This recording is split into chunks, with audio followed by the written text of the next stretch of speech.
Olá, está começando o Diversidade e hoje tem Vinícius Faria falando sobre cinema e cultura hip hop.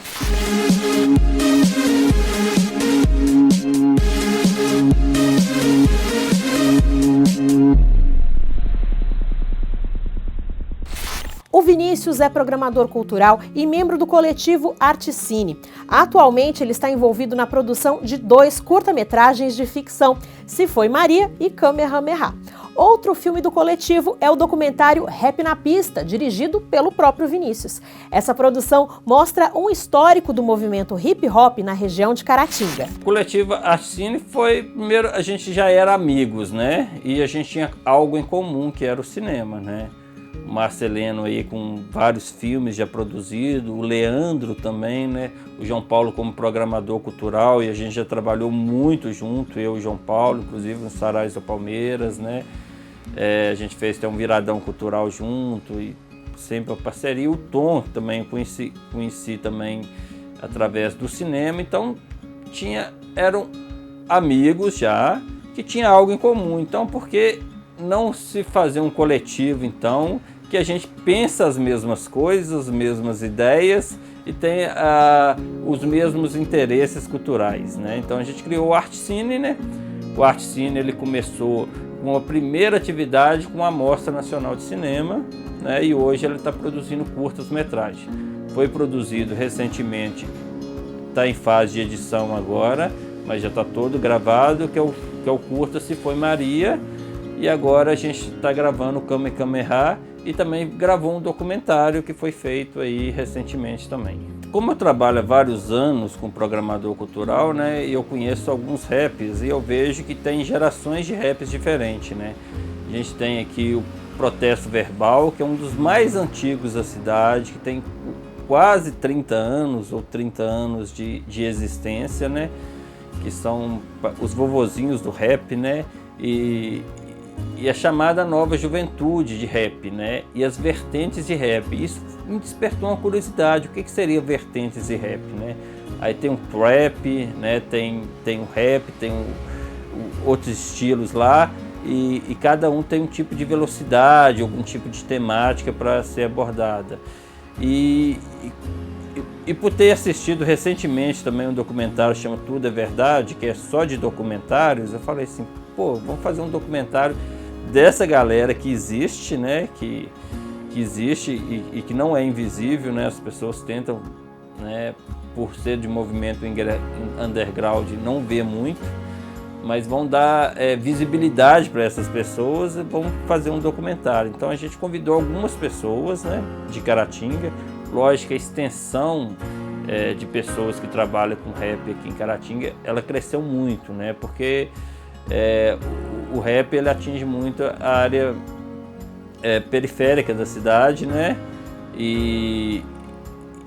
Mas não é só periférica, né? A gente tem aqui no centro também a área urbana, mas é uma coisa muito da juventude, né? Então, de poder escrever, isso que é legal, né? Eles estão pegando lápis, escrevendo, produzindo, foi muito legal. E a gente queria registrar isso e registrou com um documentário que breve a gente vai estar fazendo uma premiere aí e depois a gente vai estar fazendo um lançamento em festivais. 8 pessoas, né? Teve o Protesto Verbal, né? Teve um garoto aí que faz rap em Caratinga, que começou ali na roda cultural chamado Pelé, né? Teve um grupo também chamado Colimec, né? Que gravou também. E o Mano HP, que é um rap evangélico, né? Que ele, entendeu? O legal do rap é que ele vai para todas as esferas, né? Então essas vertentes que a gente queria mostrar, que o rap gospel, né? Um rap mais de protesto, né? Um rap mais que as pessoas falam do cotidiano dela. Então a gente pegou essa misturada que o rap proporciona, né? E fez esse documentário. Foi uma média de 8 a 10 pessoas, né? Todo mundo envolvido no Artcine, né? Estava na produção.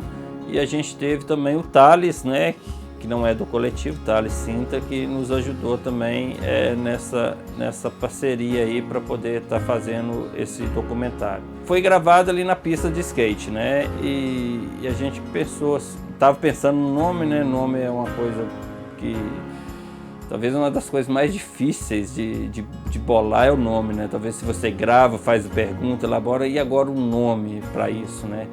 E como ele foi gravado todo na pista de skate, né? Que é um local que as pessoas reúnem, a gente percebeu que com a pandemia aí, né? Com os fechamentos das praças, né? Por causa de algumas questões da vigilância sanitárias, né, para evitar aglomerações, né, algumas pessoas elas iam um pouco na pista de skate durante o dia, então algumas coisas lá e a gente resolveu gravar lá, né, então a gente pôs o nome de Rap na Pista. As gravações elas foram durante um final de semana, né, uma sexta, sábado e domingo, né, a gente fez as gravações em 3 dias, né, e agora ela está finalizando o processo de edição, praticamente quase finalizado, e a gente vai fazer uma premiere dela primeiro, né? A gente está vendo aí a possibilidade de fazer ela presencial, então a gente está aguardando um pouco, né? Porque já está em processo de vacinas, né?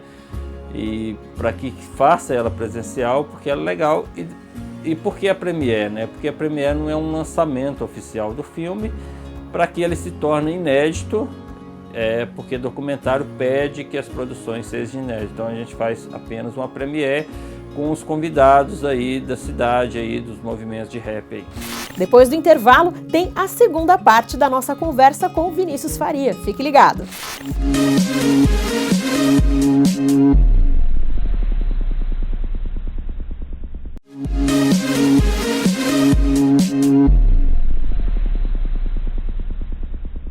Estamos de volta com Diversidade, hoje conversando com o Vinícius Faria, do coletivo Artcine.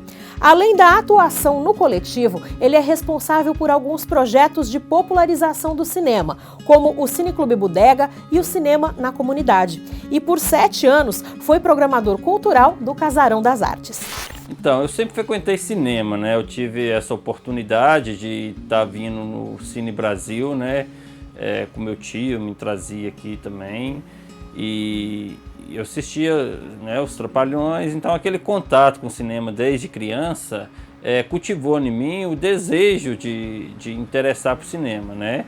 Aí o cinema fechou, mas eu sempre frequentei cinemas, em shoppings, em outras cidades, e a retomada do Cine Brasil aqui que teve, né?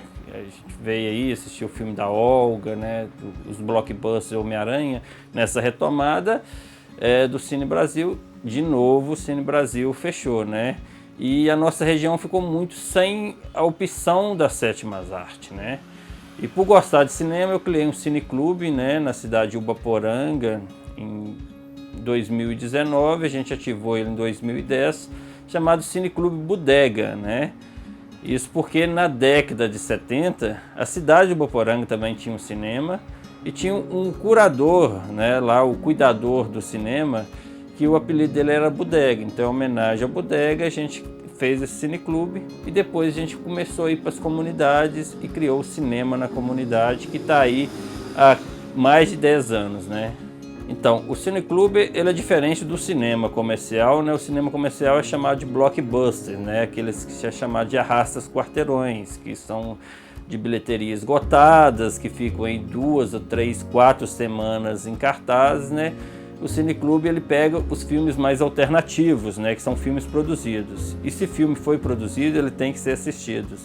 E a gente abre o legal do cineclube, que as pessoas não estão ali apenas para o entretenimento, para ver o filme, eles estão ali para um contato de diálogo mesmo sobre aquele filme, sobre aquele tema, ou sobre a direção ali, né? Então tem várias temáticas, né? Então você pode assistir um filme alternativo e discutir a temática do filme, ou também está discutindo a atuação daquele ator, daquele diretor, de onde que ele é, né? E o legal do cineclube e o cinema alternativo, que você tem uma aproximação mais perto do diretor e do ator, que você consegue achar ele pelo Instagram, pelo Facebook, ele te atende, né? Porque a demanda dele é pequena, né? E você consegue ter esse diálogo. Eu acho que a cultura de Caratinga, de 10 anos para cá, ela teve uma transformação muito grande, né? Quando eu comecei a trabalhar no Casarão, eu percebi o quê? A dificuldade das pessoas adentrarem no espaço. Por quê? Porque Caratinga ficou muito tempo sem ter espaços culturais. E isso provoca o quê? uma falta de costume, né? Porque é uma cultura. Eu, por exemplo, eu vou no cinema, automaticamente eu me sinto à vontade de ir ao cinema, porque culturalmente eu cultivei essa cultura, né? Cultura é uma palavra do latim, quer dizer cultivar é tudo aquilo que enraiza dentro do indivíduo. Então, a partir do momento que o casarão ele abre, né? Ele abre com falta de cultura do povo estar adentrando ao espaço. E isso a gente foi conquistando com o tempo. Aí outros espaços também abriram na cidade, né?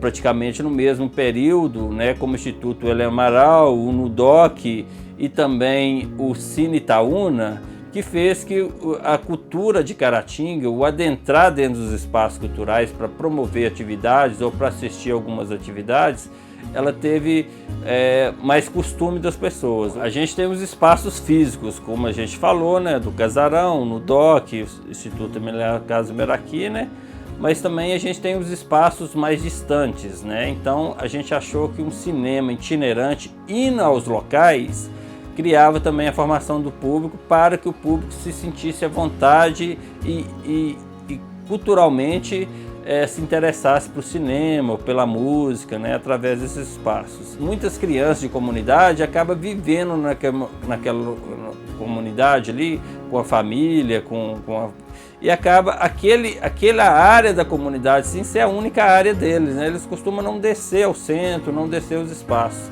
Então a itinerância é importante, que leva a esses espaços onde que muitas crianças ou muitos adolescentes ou muitas pessoas idosas também, né, que não têm por dificuldade de locomoção, de poder estar aproveitando também da cultura. A gente é tão bem recebido, Angélica, dentro desses espaços. Uma vez eu estava em São José dos Peixes, que é um distrito de Inhapim, né? A gente ligou nosso telão, nossos equipamentos de som, né, numa energia emprestada, e as pessoas começavam a pegar cadeiras da própria casa, né? Um cara trouxe um sofá, pôs ali para a família dele ver o filme, assim, dentro. Só que a energia começou a cair muito, né? Porque o equipamento não estava suportando a energia. Por quê? Tinha um gerador de café dentro da comunidade que estava ligado e que consumia muita energia, né? Aí um dos caras falou assim, é o gerador que está dando problema. Aí foi lá no dono do cara, o cara foi lá e desligou o gerador para o cinema acontecer. Aí o cinema aconteceu, entendeu? Eles procuraram, custaram achar, o cara foi na casa do cara, o cara não estava, e depois achou, rapaz, você tem que desligar o gerador, senão a gente não vê o filme.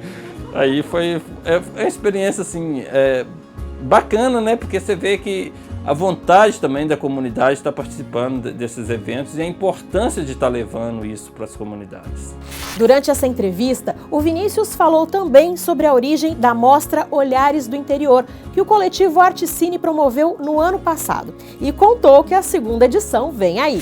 Sim, na verdade, a vontade de fazer uma mostra própria em Caratinga, né, ela já acontecia há muito tempo, né, uma vontade minha e uma vontade dos outros integrantes, né. O Tom já tinha uma experiência porque ele participou da amostra que era produzida pelo Carlos, né, que é o chamado Carlão, né, que fez algumas amostras. O Tom era um parceiro dele nessa amostra, né. O Carlão, ele não se encontra, mas mudou para Portugal, né, não está aqui. Mas a amostra do Carlão era uma amostra de filmes mineiros, né. A gente queria dar querer ver a produção nacional. Então a gente criou uma amostra nacional. A gente recebeu milhares de filmes, né? E foi um trabalho duro para a gente poder escolher apenas alguns da amostra, que foram 20 filmes, né? Foram mais de 1000 filmes enviados para a amostra, né? Então a gente formou equipe para poder assistir os filmes. Você vai assistir esses 200 aí, você vai assistir os outros 200. Então a gente ficou assim a semana inteira assistindo, e filmes muito bons, né? E foi muito legal, e a mostra aconteceu em 3 dias, né? A gente queremos agradecer também aqui o Cine Itaúna, tá? Que cedeu o espaço de forma gratuita para que a gente pudesse fazer lá. Porque a gente precisava de um espaço que projetasse o cinema, né? A ideia era fazer presencial no Cine Brasil, porque ele já tinha acabado de construir, a gente ia fazer lá, né, em homenagem assim, a essa história que o Cine Brasil, né? A gente já estava entrando em contato com os proprietários para ver uma permissão para isso, né? Mas devido à pandemia não foi possível. O Cine Itaúna já tem toda uma estrutura ali, né? E o recurso para fazer a mostra era um recurso muito pequeno, então a gente contou com essas parcerias aí. Vai ter uma segunda edição, inclusive as inscrições elas vão começar a partir de 1º de junho e vai até 31 de julho, né? Após isso, né, a gente está programando aí para outubro uma segunda edição, de forma presencial ou online de novo, né? A gente acredita que a vacina ela ainda vai ser online, porque falta muita gente para ser vacinada e a gente acredita que até outubro, até esse ano, não é possível ainda a gente ter uma segurança de fazer algum evento presencial. Nem preciso dizer que estamos na expectativa. Para saber mais sobre as inscrições, você pode seguir o coletivo Artcine nas redes sociais. No Instagram, o endereço é @artcine.mg. E o Diversidade fica por aqui. Um abraço para você e até a semana que vem.